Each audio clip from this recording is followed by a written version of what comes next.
La imagen del momento, el impresionante accidente aéreo en Taiwán. De milagro hay 15 sobrevivientes, 31 personas murieron y 12 están desaparecidas. El avión casi se estrella contra un edificio y un ala impactó contra un taxi. Después la aeronave cayó en el río. Bienvenidos a la emisión central de Noticias RCN en nuestra tele. Es tu hora, es nuestra hora, son las 6:30 de la tarde en la costa este de Estados Unidos. Estas son las noticias del momento. Secretario General de UNASUR se reúne hasta ahora con el presidente Nicolás Maduro. La oposición rechazó esta intervención que busca un diálogo con Estados Unidos. Rechazo mundial por barbarie del Estado Islámico. Quemaron vivo a un piloto. En respuesta, Jordania ejecutó a 2 terroristas presos. En Nueva York, trágico accidente. Un tren con 800 pasajeros a bordo se estrelló contra un carro. Ya van 7 muertos. Estados Unidos no está dispuesto a negociar con Cuba la devolución de la base militar de Guantánamo. Alarma en el Madrid y la selección. James salió por una lesión del pie derecho. Antes había marcado el primer gol de la victoria merengue frente al Sevilla.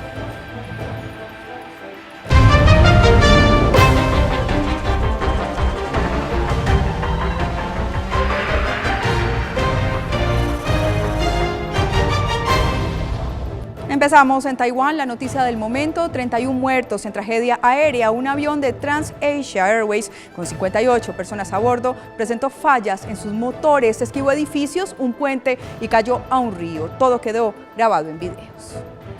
Así quedó registrado el trágico instante en que el avión de la aerolínea TransAsia Airways intentó esquivar edificios y finalmente se estrelló contra un puente y cayó sobre el río Qianlong de la ciudad de Taipei. Varios vehículos que transitaban por el puente que cruza la capital fueron testigos del catastrófico momento en que a la aeronave con 58 personas a bordo se le apagó uno de los 2 motores. Se ve incluso una luz que sería de emergencia. El bimotor hizo un giro inesperado y descendió vertiginosamente. La cola de la aeronave pasó a pocos metros de uno de los edificios del centro de la ciudad. Por suerte, el piloto logró pasar evitando una tragedia mayor. Más cerca de la tierra, una de las alas rozó un taxi. El momento fue grabado por un segundo vehículo que se salvó por segundos de ser golpeado por el avión. El vuelo GE-235 terminó chocándose contra una de las barreras del puente. Pedazos de cemento y partes del avión volaron. Segundos más tarde se hundió. El piloto debía haber girado hacia el sur, pero por motivos desconocidos decidió seguir en línea recta hacia el río. Minutos después habría intentado retomar la ruta inicial, pero no lo logró. El avión despegó a las 10:53 de la mañana del aeropuerto de Songshan con destino a Jinmen. 2 minutos después perdió comunicación con la torre de control. La última llamada de uno de los pilotos reveló que había una emergencia a bordo. Al parecer, uno de los 2 motores se apagó en pleno vuelo, lo que desestabilizó la aeronave y causó el accidente, reportado sobre las 11 de la mañana, cuando había menos tránsito en la vía. La parte delantera se hundió completamente y partes del fuselaje quedaron flotando por todo el río. Los equipos de emergencia, apoyados por 400 militares, rescataron a varios pasajeros de lo que quedó del turbohélice ATR-72. Y es que la aeronave se convirtió en una tumba. Decenas de personas quedaron atrapadas y varias se ahogaron al no encontrar la salida. Testigos aseguraron que algunos cuerpos se fueron con la corriente y a esta hora los buscan. Las cajas negras del vuelo GE-235 ya fueron recuperadas y son analizadas para establecer las causas del accidente, el segundo de la aerolínea en el último año. El avión había pasado su última revisión el pasado 26 de enero. Tras el impresionante accidente del avión, hay historias de vida en medio de la tragedia. El conductor de un taxi que pasaba por el lugar se salvó de morir por milésimas de segundo y en el río los socorristas encontraron un bebé sobreviviente. En los videos y fotografías se ve un taxi que circula tranquilamente por la autopista de Taipei, capital taiwanesa. En las imágenes aparece a gran velocidad el avión próximo a accidentarse y el sorprendido conductor del vehículo no tiene tiempo de maniobrar. El auto de servicio público fue golpeado por el ala de la aeronave turbohélice y aunque el parabrisas, el techo y el motor del carro fueron destruidos por el impacto, el hombre sobrevivió sin sufrir ninguna herida.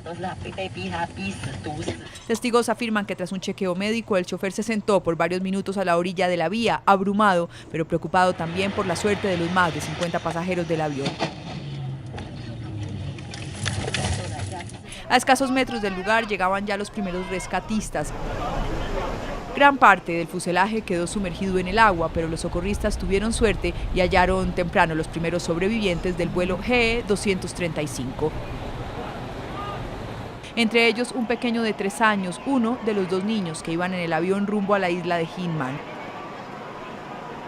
Imágenes de la televisión estatal transmitieron el rescate del pequeño, quien viajaba en la parte trasera de la aeronave en una balsa, el menor que no sufrió heridas y que sobrevivió en el agua sin saber nadar gracias a otros pasajeros, fue llevado a tierra firme. Se desconoce aún si los familiares con los que volaba están entre los sobrevivientes. Siguen las investigaciones tras el accidente de un tren en Nueva York. La máquina se estrelló contra un convoy y 7 personas murieron. Las autoridades investigan el trágico accidente ferroviario que dejó 7 muertos y 15 heridos en Nueva York. Un tren arrolló un vehículo que se detuvo sobre las vías en la localidad de Valhalla, al norte de la Gran Manzana. Según las autoridades, la barrera del paso cayó sobre el jeep. La conductora salió a revisar su campero cuando fue embestida por el tren. No es bueno, es malo. Todos nos sentimos mal por eso. Oramos por la familia de las víctimas. Según las autoridades, el vehículo fue arrastrado 100 metros. 700 personas viajaban en el tren en el momento del accidente. Los daños más graves ocurrieron en el primer vagón, que se incendió por el impacto. Nuestro objetivo es asegurar no solo qué pasó, sino realmente por qué pasó, y así poder hacer las recomendaciones de seguridad para evitar que vuelva a ocurrir. Las llamas consumieron la parte frontal del tren. Las víctimas quedaron calcinadas. Los equipos que trabajan en el lugar de la tragedia señalaron que puede tardar varios días, incluso meses, conocer los resultados de la investigación para poder saber qué falló. Jordania cumplió su advertencia, ejecutó a 2 terroristas del Estado Islámico como represalia por la brutal muerte en la hoguera de un piloto jordano. Minutos después de que el Estado Islámico reveló el video del asesinato del piloto Mas al-Kasabeh, el gobierno jordano dio la orden de ejecutar a 2 militantes del grupo terrorista. La primera que pasó a la horca fue la yihadista iraquí Sajida al-Rishawi, a quien el Estado Islámico quería en libertad a cambio del militar. Otro militante de Al-Qaeda también fue condenado a la horca en represalia por la muerte del secuestrado. En un video publicado en las redes sociales se ve como varios extremistas rodean al piloto jordano, que luego aparece enjaulado. Minutos después le prenden fuego y termina sepultado por enormes rocas. El rey Abdullah de Jordania describió al teniente Kasabeh como un héroe y dijo que el país debe permanecer unido frente a la tragedia. La comunidad internacional condenó el asesinato. El presidente Barack Obama aseguró que se debe redoblar la vigilancia y determinación de la coalición para derrotar al Estado Islámico. Aunque su historia es milenaria, el Estado Islámico es la nueva gran amenaza fundamentalista. Es el grupo terrorista más rico del mundo y por la forma brutal en la que mata a sus rehenes está en la mira de la opinión pública. El Estado Islámico, o ISIS por sus siglas en inglés, controla 40.000 kilómetros cuadrados en el norte de Siria e Irak. Desde allí, los fundamentalistas pretenden recibir el apoyo de los 1.500 millones de musulmanes que hay en el mundo para que juren lealtad a su califa, su líder político y religioso. Quieren llegar a Bagdad, al Líbano y Jordania y liberar Palestina. Ya han tomado ciudades importantes como Mosul, la segunda ciudad iraquí. Aunque la idea de un Estado Islámico es milenaria, estos yihadistas se formaron en 2002 para resistir la ocupación estadounidense en Irak. Sin duda han ganado notoriedad por la forma brutal en la que asesinan a sus rehenes. Desde mediados de 2014 sus víctimas no son solo quienes se opongan a la ley islámica o sharia, como kurdos, cristianos, ateos o musulmanes menos radicales, sino quienes pertenezcan a países de la coalición internacional que busca impedir su avance. Por eso estadounidenses, británicos y japoneses han sido degollados y anuncian sus decapitaciones en redes sociales con filmaciones elaboradas y costosas. Sus prácticas, como la muerte en la hoguera de un piloto jordano, también musulmán, son tan brutales que han sido consideradas extremas por terroristas de Al-Qaeda, Hamas y Hezbollah. Estos islamistas radicales, con unos 30.000 hombres activos, reclutan en sus filas a musulmanes criados en Europa sin oportunidades económicas. Son considerados el grupo terrorista más rico del mundo, con ingresos anuales de $2.000 millones, muchos de ellos por pago de impuestos a quienes no cumplen la ley islámica de la forma más estricta. En Venezuela, el expresidente y secretario de UNASUR, Ernesto Samper, llegó a Caracas para atender la petición del presidente Maduro de buscar acercamientos del chavismo con Estados Unidos. Lo increíble es que Samper no tiene visa desde hace años. En Caracas, Carmen Andrea Rengifo estuvo. Así es, muy buenas tardes. Pues se realiza el encuentro o la visita del secretario general de UNASUR, Ernesto Samper, de manera privada con el mandatario venezolano Nicolás Maduro. Ha dicho el presidente que tiene todo el respaldo de la región, de la CELAC, del ALBA y también de UNASUR. Por eso le pedirá a Ernesto Samper que intervenga ante Estados Unidos para restablecer los diálogos de manera diplomática. Sin embargo, el presidente también ha dicho que el Tribunal Supremo de Justicia emitirá una sentencia histórica sobre las sanciones que pretende hacer el Congreso de los Estados Unidos. La oposición ha rechazado la visita de Samper, exigen que vaya a visitar a los presos políticos, pero además dicen que no sabe cómo va a encontrarse con representantes del gobierno de Estados Unidos si ni siquiera tiene visa. Sin visa y sin autoridad moral, así califican algunos opositores la decisión del gobierno de Venezuela de pedirle al secretario general de UNASUR iniciar un proceso de diálogo con Estados Unidos. No creo que mientras no los resuelva él personalmente, muy poco es lo que puede ayudar en resolver los problemas de los corruptos y de los violadores de derechos humanos que están en el gobierno venezolano. Para la oposición, Samper está impedido a representar a Venezuela en Estados Unidos por no tener acceso legal al país. No, es un problema de UNASUR. UNASUR tuvo que haber revisado que puso de presidente a alguien que no tenga visa. Ante la imposibilidad de viajar en persona, los integrantes de la Mesa de la Unidad Democrática le sugieren algunas opciones. Bueno, me imagino que Samper lo hará por internet, le mandará un Twitter al señor Obama. La oposición asegura que este organismo en cabeza de Ernesto Samper representa a un gobierno y no a todo el pueblo venezolano. Muy importante que tengamos todo claro los problemas que tiene UNASUR en cuanto a su autoridad moral. Nosotros vamos a quedar atentos a esta importante reunión que se realiza aquí en Caracas y por supuesto para confirmar si el secretario general de UNASUR tiene en agenda reunirse con la dirigencia opositora. Información en Caracas, regreso con ustedes. Muy buenas tardes.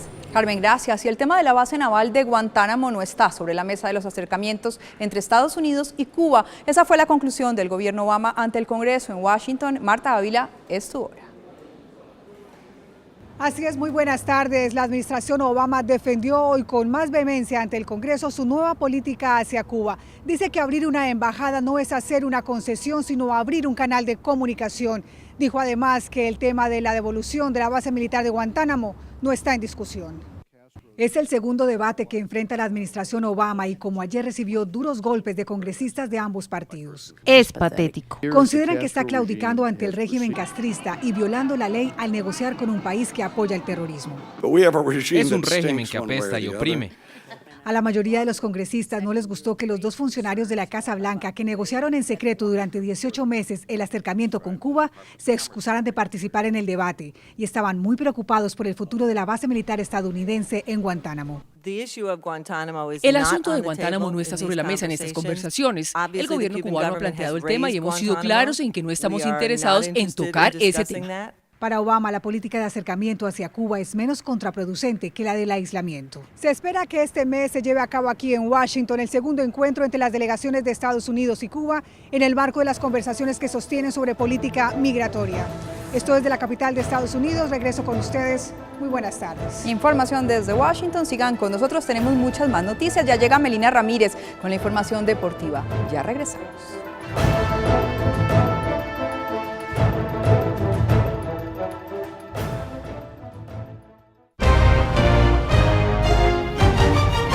Debate en Colombia sobre la seguridad del servicio de transporte escolar tras el incendio de un autobús con niños del Liceo Francés en Bogotá. Transeúntes lograron rescatarlos. ¡Rápido, rápido! El humo que salía del bus llamó la atención de William Gómez, su hijo y un primo. Ellos iban en un taxi y de inmediato corrieron al auxilio de las personas. Íbamos llegando a Boulevard, vimos que de un bus escolar estaba saliendo humo de la parte del motor. La reacción de nosotros fue mirar a ver si iban pasajeros y vimos que la parte interior del bus estaba llena de humo. William, de camiseta negra, y su primo de camiseta roja, al igual que otras personas que pasaban por el sector, fueron los primeros en romper los vidrios para sacar a los dos niños y a la monitora de la ruta. Y hicimos una especie como de escalera entre varias personas y los pasamos por la parte de encima de todo. Asustados, así como iban dos niños, pero 30, 20, hay que ver eso, ¿no? El primero en salir es un niño de no más de 12 años. Enseguida logran rescatar a la niña. En ese momento, cerca de 10 policías en motos llegaron al lugar. Habían patrulleras, ellas fueron las que asistieron a los niños mientras llegaban las ambulancias. Llama la atención para los ciudadanos y para las autoridades que la puerta del vehículo nunca abrió. Le dimos patadas a la puerta en varias ocasiones, la maniobramos, le hicimos palanca con unas varillas de unos gatos, imposible abrir la puerta. Las personas que llegaron en ese momento con extintores en la mano, la única opción fue romper vidrios. Por fortuna, el bus de la empresa Isgo terminaba la ruta de la tarde.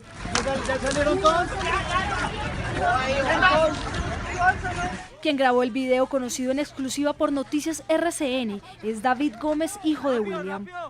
Yo tenía pues mi celular en la mano y pues decidí pues ponerme a grabar y pues fue el video que ustedes pudieron ver.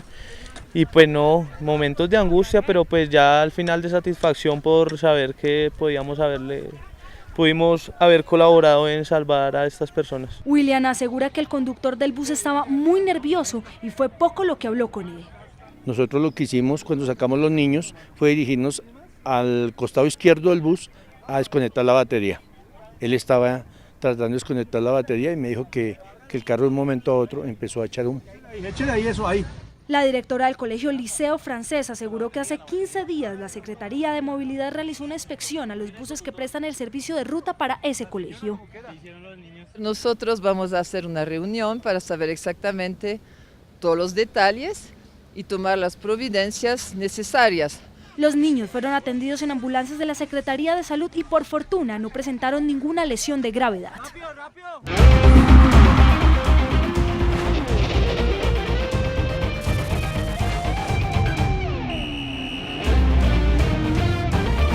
Hola, muy buenas tardes, bienvenidos a toda la información deportiva. Partido movido por la fecha 16 entre Real Madrid y Sevilla en la Liga Española. La victoria fue para los merengues. James sumó su 8º gol en la Liga. Veamos las acciones en el Bernabéu.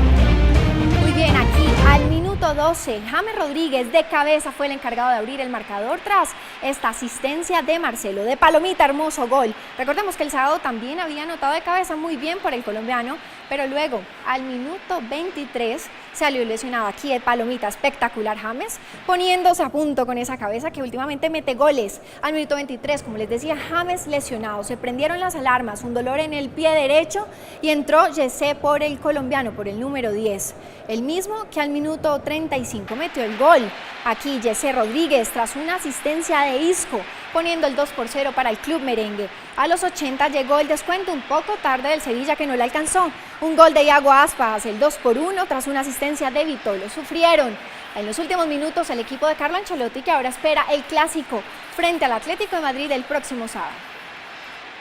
Otro colombiano llega al fútbol europeo, el defensa Jason Murillo es el nuevo fichaje del Inter de Milán. El caleño se suma a las buenas noticias para el deporte del país. Nigeria Mundial Sub-17, escenario en el que un joven caleño en 2009 inició el camino que lo puso en uno de los equipos con más historia en el universo fútbol.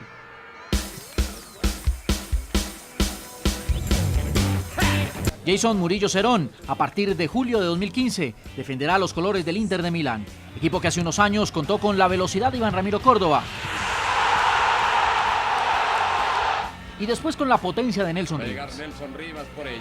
Una transferencia que se realizó en silencio y que tuvo punto final en el cierre del mercado de pases. Murillo terminará la temporada con Granada en España y después de la Copa América partirá al Milán para unirse a los Nero Azzurri. Con 22 años son muchos los logros del defensor en quien hoy confía José Pekerman. En octubre del año pasado debutó con la mayores y parece haberse quedado con el lugar que dejó el capitán Mario Alberto Yepes. Hizo todo el camino por las selecciones menores hasta llegar a lo que hoy vive. Recompensa una carrera rápida, pero sólida y que le ha permitido firmar por 5 años con los interistas. Allí se encontrará con Freddy Guarín, ojalá viviendo un momento distinto con un equipo grande que hoy pasa por su peor época. Pero Inter es Inter y por eso también Jason es orgullo colombiano. Claro que es orgullo colombiano. Y del Granada al Inter de Milán, un equipo de los más importantes de Europa. Muy bien, Juan Guillermo Cuadrado realizó su primera práctica con el nuevo equipo, el Chelsea. Cuadrado estuvo en el entrenamiento de los dirigidos por el portugués José Mourinho. El colombiano compartió con sus nuevos compañeros y se pone a punto para el debut con el líder de la liga inglesa, el Chelsea, su nueva casa. Y en su espalda el número 23, que espera le traiga muchísimos éxitos. La fiebre del Super Bowl continúa. Neymar aceptó el reto de anotar un gol de campo con un balón de fútbol tradicional y uno de fútbol americano. El delantero del Barcelona demostró su calidad y desde 64 yardas, unos 58 metros, logró conseguir el objetivo con el balón de fútbol. Y luego intentó el tiro con el ovoide del fútbol americano y también anotó, pero desde unas 60 yardas, unos 54 metros. Ahora el reto se lo dejó a su compañero Dani Alves. Vamos a ver si lo asume. Muy bien, y esto es una verdadera travesía. 4 navegantes lograron el sueño de cruzar el Atlántico. Para la aventura, 2 colombianos y 2 españoles emplearon 36 días. La expedición por el mar que comenzó en Valencia concluyó exitosamente en Cartagena. En la medianoche cartagenera, el Bailubi parecía golpeado por el abandono. En su interior, 10 garrafas de agua, 4 sobres de sopa y una ración de raviolis daban cuenta de lo contrario. Aquello era la última parte de la travesía con 36 días y 36 noches encima, con solo mar por delante. Cualquier cosa que pasa la vives muy intensamente, llevas mucho tiempo metido en un espacio reducido, con la misma gente. El velero salió de Valencia el pasado 26 de diciembre a esperar el año nuevo en el infinito Atlántico. Por lo menos no hace frío. La misión de 2 españoles y 2 colombianos era quizá repetir la misma aventura que hace más de 500 años emprendieron quienes soñaban con un nuevo mundo. Fue Juan Pastor, un enamorado del mar y las odiseas, quien convenció a 3 más para repetir la ruta de las carabelas. Nosotros hemos sido un poco colones chiquitines, él sufrió mucho más que nosotros. Nosotros llevamos GPS, llevamos neveras, llevamos comida, llevamos ropa. Más de 4.500 millas náuticas hasta encontrar el placer de quien gritó tierra como signo del descubrimiento. Nosotros lo hicimos con muchas ayudas y ellos al final lo hicieron con nada. Ustedes no se imaginan, pero cuando de verdad uno empieza a ver en el horizonte que empiezan a aparecer las islas después de 18 días de ver azul. Solo una parada en las Islas Canarias y después de devorarse el mar Caribe, Cartagena. El cansancio se lo llevó el mar, la dicha de poner pies en tierra labró la felicidad de un sueño logrado. Ha sido duro, divertido, emocionante y maravilloso. No, qué miedo, muy arriesgados. Y bueno, esto me encanta porque la creatividad, también hay espacio en el deporte, por supuesto, una nueva modalidad que mezcla el tenis de mesa y el fútbol. Es furor en Francia, se trata del ping-pong fútbol. Se juega con un balón de fútbol un poco más pequeño y las reglas del tenis de mesa, pero con una diferencia, la pelota solo puede golpearse con la cabeza. Estas son las mejores jugadas del torneo más reciente que se llevó a cabo en París y en el que participaron los más destacados de esta nueva modalidad. Pero muy creativa. Muy bien, esto es todo en deportes. Melina, gracias. 2 tornados marinos se formaron en la costa de Italia. Turistas grabaron el fenómeno que duró varios minutos. Las trombas marinas, como también se conocen, son poco usuales en esta época del año. Expertos aseguran que son mucho más débiles que los tornados de tierra. Y el zoológico de Tokio anunció el nacimiento de 4 tigres blancos. Aquí están, mírenlos, son hijos de Rocky y Carla, una pareja de tigres del zoológico de Tobu en Saitama, cerca de la capital nipona. Su llegada es una excelente noticia, pues de los tigres blancos, una variación genética de los tigres de Bengala, solo quedan unos 200 en el mundo. Y sorpresa para un atrevido gato. Muy orgulloso de sus dotes felinas, un menino asaltó una caja con varios patitos recién nacidos. El cachorro creyó que los patos serían presa fácil, pero se equivocó. Recibió una bienvenida muy hostil, lo atacaron a picotazos y los esfuerzos del gato por salvarse fueron inútiles. Finalmente, los patos fueron rescatados.